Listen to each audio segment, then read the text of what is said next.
အခုစစ်ကော်မရှင်ကျင်းပမဲ့ရွေးကောက်ပွဲကပြည်သူဆန္ဒခံယူတဲ့ပွဲလားဒါမှမဟုတ်ပြည်သူကိုချင်းချောက်အကြက်ကင်တဲ့ပွဲလားလို့ငါမေးချင်တယ်မင်းတို့မ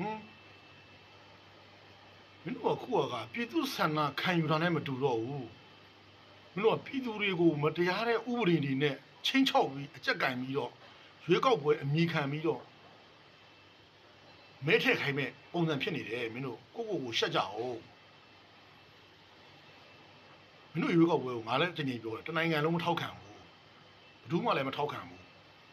အဲ့ဒါကိုငါတင်တဲ့ post တွေအောက်မှာ comment အောက်မှာနော် comment မှာ6000စား6800စားတယ်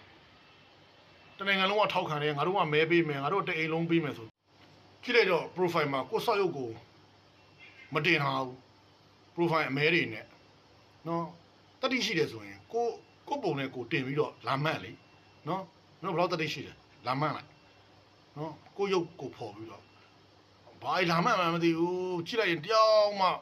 profile အမှန်နဲ့မဟုတ်ဘူးရုပ်ပုံတော့မတင်ထားဘူးကာတွန်းမေးပုံပုံလိုက်တင်လိုက်ပါလားကာတွန်းပုံတော့မတင်ထားဘူးလာမှတ်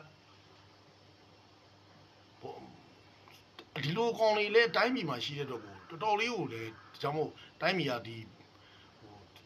စစ်အာဏာရှင်တွေအုပ်ချုပ်လို့ရရတာဆက်ပြီးတော့နော်လူသံစားတွေလည်းမသိဘူးမြန်မာပြည်ထဲမှာလည်းရှိတဲ့ကောင်တချို့ဒီပြည်ပမှာတော့မှဘောမတွေရှိသေးတယ်တိုင်းပြည်ခြေနေရောသိလားနိုင်ငံရေးအကြောင်းလဲဘာမှမသိဘူးဟိုက6800ပေးလိုက်ရင်ဒါပြောဆိုဒါပြောတယ်ဒါကွန်မန့်မှန်ဆိုဒါကွန်မန့်မှန်တယ်တခါလေအဲ့ကွန်မန့်မှန်တဲ့ဟာတွေကစလုံးပေါင်းလည်းမမှန်အောင်တပ်ပုံမမှန်အောင်ထုံးစားမျိုးတွေဟိုလောလည်းစုံမဲလုံးကပြောတယ်ပါတီစုံထွေရွေးကောက်ပွဲတဲ့ဖြစ်လာမယ်လို့သူတို့ပြောတယ်ပါတီစုံတယ်ဆိုတော့ဘယ်ပါတီတွေစုံလာလဲမင်းတို့ကြန့်ခိုင်ရေးနဲ့ကြန့်ဖို့ပါတီပေါ့ဗျာကြန့်ဖို့ပါတီနဲ့မိတ်လိုက်ပါတီဟုတ်ပါဘူးမိတ်ဖက်ပါတီတွေကိုပါတီစုံတယ်လို့ပြောတာလားပါတီစုံဒီမိုစီထွေရွေးကောက်ပွဲကြီးဇော်မဲလုံးကပြောတယ်ကြည့်ရတော့ပါတီကဖင်လို့ဖင်ခံပါတီကြီးပဲကြန့်ခိုင်ရေးနဲ့ကြောက်မှပြည်သူတဲ့ပါတီမပါဘူး